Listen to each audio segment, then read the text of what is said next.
Welcome to the Enterprise Thought Leadership Podcast, where we explore the latest in enterprise trends, tech, and strategy with the top leaders shaping the future. Hi, we welcome you to our podcast On Stage with Enterprise Thought Leaders.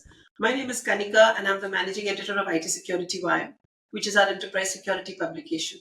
We have engaging conversations with global thought leaders and industry experts, which reach over 1.3 million business leaders worldwide. Absolute Security Cyber Resilience Risk Index of 2025 that analyzed 15 million enterprises PCs for gaps in endpoint protection, device compliance, and AI readiness, has stated that over one in three, actually 35% of enterprise PCs are not encrypted, despite standard security policies.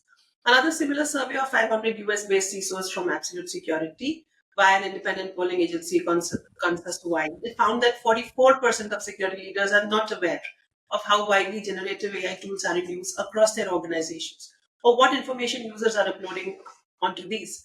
As a result, they may have to stop using AI due to the fear of a cyber breach.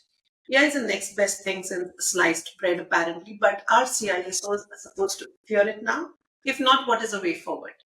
We speak today to Harold Rivas. He's the CISO of Absolute Security, to delve deeper into this paradox, take his views about what CISOs should do to stay on top of this very awkward situation, because new technology, you cannot ignore it. But if you do not, then how do you stay safe? What do you do to keep your enterprise safe? A little bit about Harold before we start. He's a global CISO for Absolute Security. As I just said, with over 25 years of experience in information security and risk management, Harold is a passionate and driven leader who strives to protect and enhance the digital assets of organizations. He has a master's degree in business admin and a strong background in IT security operations, privacy compliance, and disaster recovery. True savior then, Harold, if I may say so. Thank you so much. It's a pleasure to be here. Yeah, I'm really looking forward to this conversation because very sensitive topic, but extremely relevant. And the audience we have mainly comprises of CISOs, so I'm sure they'd love to hear what you have to say. So the first question that I'll start with is 26% of devices, according to the research, are currently unaccounted for, and 18% are storing sensitive data. What is the most difficult risk that you see for CISOs under these conditions?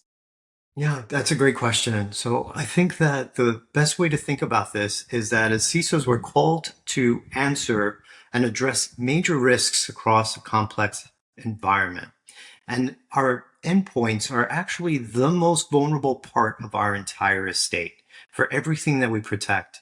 And our research shows that on average, about a quarter of that estate is not where you think it is. It's either unmanaged, okay, which is a problem in and of itself, or the security controls that you've deployed are no longer operational on those assets. I'd like to think about that as we have four security guards watching our home overnight, and one of them in the four is asleep, not doing their job, which is, of course, a very difficult situation to be in when we're responsible for protecting an enterprise and all the individuals in that enterprise. So it is a vulnerability that we think needs greater attention. We know that CISOs are making the right kinds of investments. They're deciding what security tools they should deploy, and making sure that those security tools are operational at all times is what we're really calling out and saying, this needs focus. This is something that you need to prioritize. We know that it is a complex job. It is not just a matter of deploying a piece of technology. It is also essential to persist, what we call making it resilient. Right. And so that's where I think our conversation will really center around for today, looking at and uncovering some of the risks that are created when we fail to maintain the very security investments we've made. Even with endpoint protection platforms, which is TPPs, and network access controls in place, security tools fail to stay compliant 22% of the time, which leaves critical systems exposed nearly a quarter of the time. Could you discuss the risk in this, and with newer strategies and tools, do you expect it to get better? Do you expect better solutions then? Yeah, fundamentally, if we think about this and understand that We deploy technologies, we deploy controls, we have procedures. It's the old paradigm of people, process, and technology. And as CISOs, we focus on ensuring that all of these things are functioning. At least we hope that they are all operational. But what Absolute is really calling out attention for is the fragility of some of these investments, the fragility of technology. It is in itself complex, and through that complexity, needs support, needs a way of ensuring that those controls are actually functioning. The fact that these controls are very often based on our own resilience index, which measures and evaluates our customers' environments, helps them evaluate whether or not they have the security controls in place. What we can see clearly across a broad base is that these organizations are susceptible and vulnerable to ransomware. They're susceptible and vulnerable to data theft and a variety of other core concerns that CISOs everywhere face. For us, we help organizations take those kind of unknown estates and push them towards very high adherence to their controls plane and their desired state. It's a very significant difference to see an organization that has made an investment but doesn't really know for sure whether or not those controls are operational to one where they can rest assured knowing that those controls are going to persist, that they are going to be present across their entire estate. As a CISO in a largely financial services background, so I've been a CISO in banking, auto finance, mortgage, and a variety of others. These are very heavily regulated environments. And one of the very first questions that I'm often asked by auditors and bank examiners and others is, what do you know about the endpoints in your environment? Are they encrypted? Because they understand that an unencrypted drive or device may end up in the wrong hands, and that could constitute a very significant data breach. With technologies like Absolute, what you're doing is ensuring that you've deployed not only the controls, you know that they're out there, but you know that they are going to be kept stable and consistent.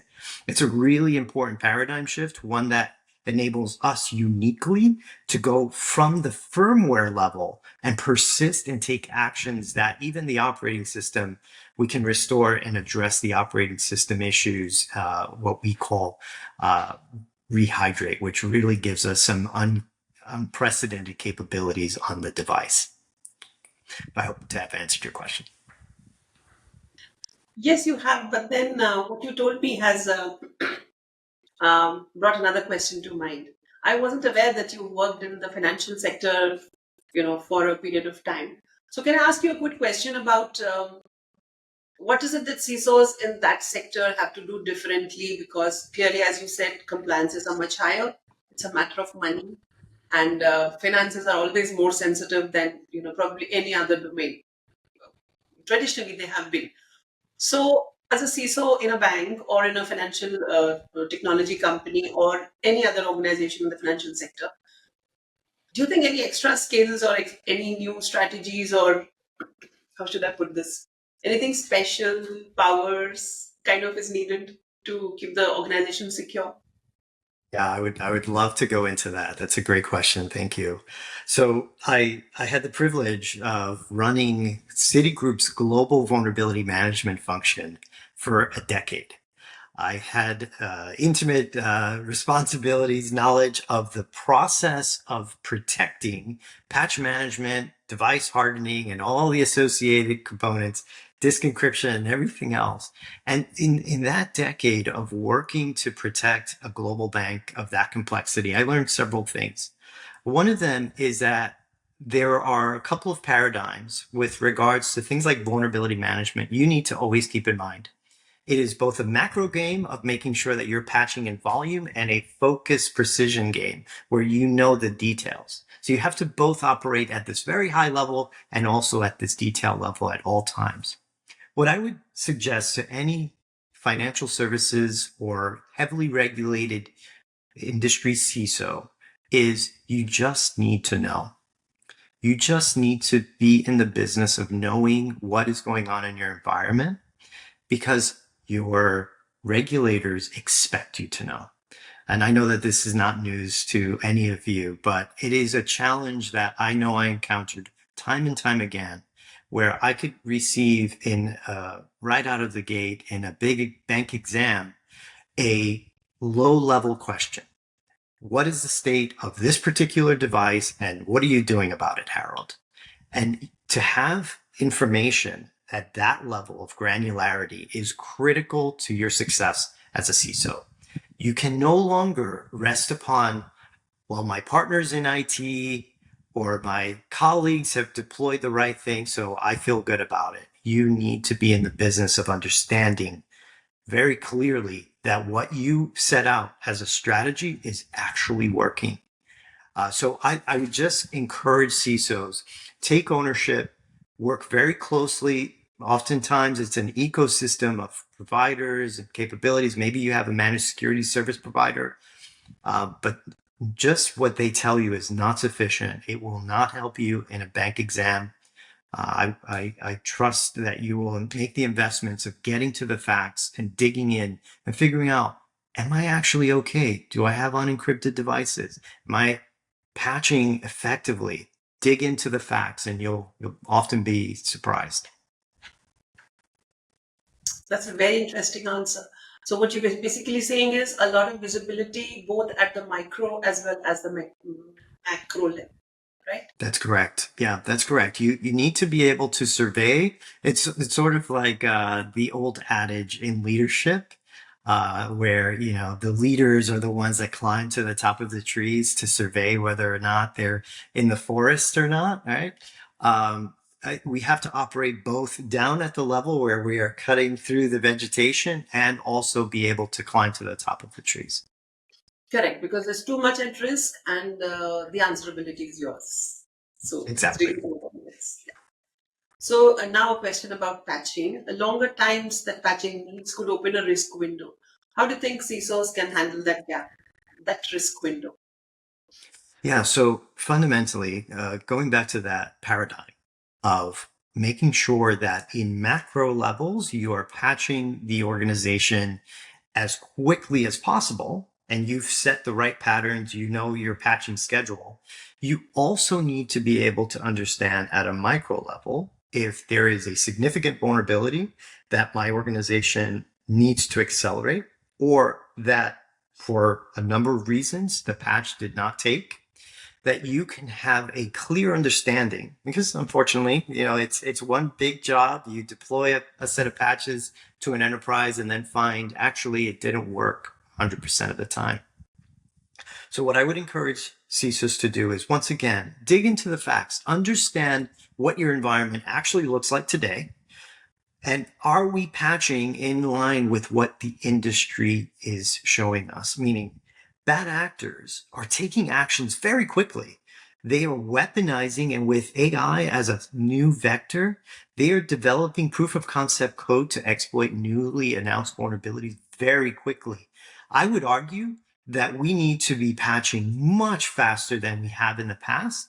The moment you learn that a vulnerability has been made known to the world, that is the moment you need to see yourself acting against it. I would also share a little tidbit in my own experience, having managed millions upon millions upon millions of vulnerabilities over the course of a long career. I have had issues from lower severity vulnerabilities being exploited. We always take a risk-based approach. We say critical vulnerabilities, I need to do that very quickly, right? Remote code execution, etc. And we then start to take less and less action towards those lower severity issues. As a CISO and a defender of many different organizations, I have seen those things that we thought were lower priority be the foothold that started a chain reaction. And I would suggest that if there is a defect anywhere in your estate, see yourself as needing to enable an organization to eliminate all defects as rapidly as possible. Turn it into effectively a commoditized action your organization just does, so that it is on rinse and repeat. You can do it consistently. And then you can go in and say, okay, I know that that is being taken care of. What else do I need to focus on? Where do I have little areas that I need to be very precise and make sure that I'm taking even more aggressive action?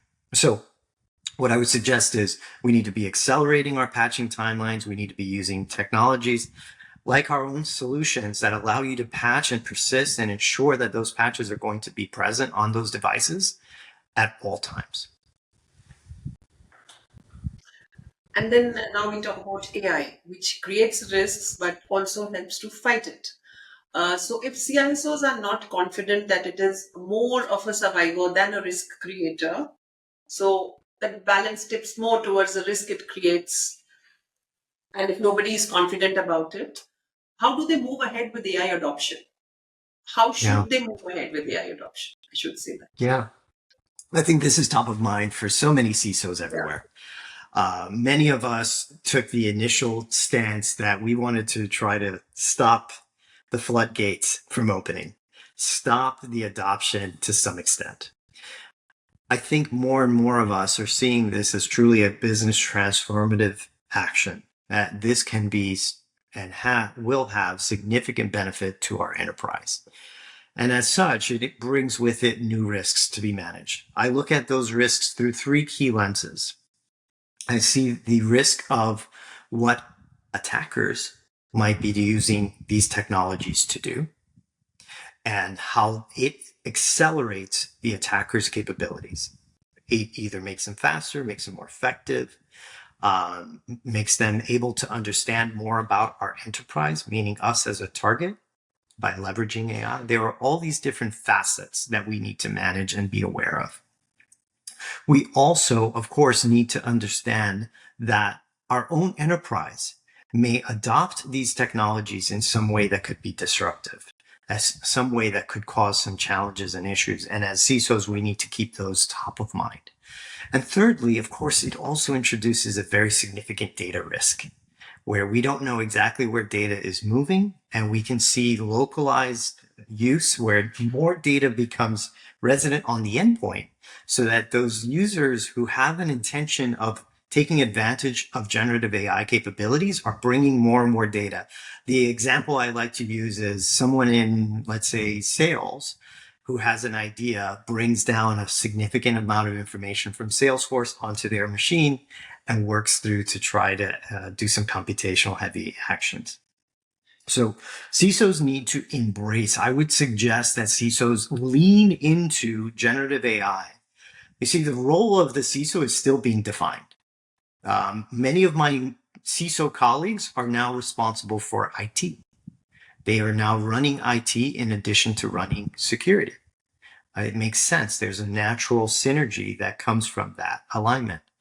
I would suggest that CISOs should also be heavily involved in their organization's AI adoption, being effectively either co-chairs or chairs of the adoption of these capabilities, with the secret motive, not so secret, of how do I better control this technology?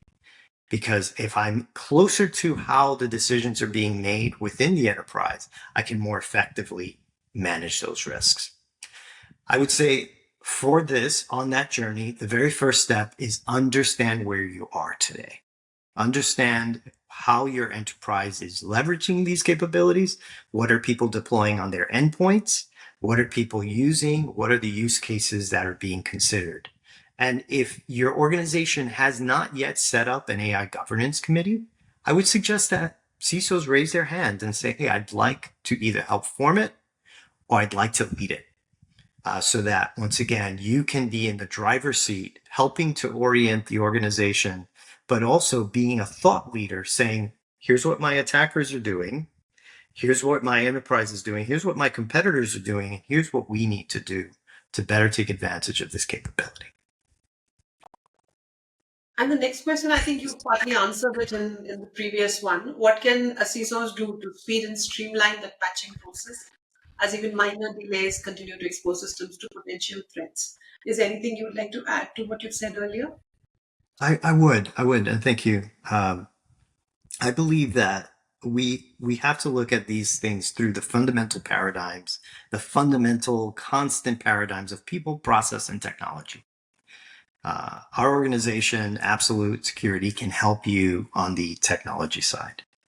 And I would encourage that the people side and the process side also be top of mind for CISOs everywhere. That you think through what are the organizational impediments and challenges or roadblocks that I face as a CISO to enable my organization to go faster.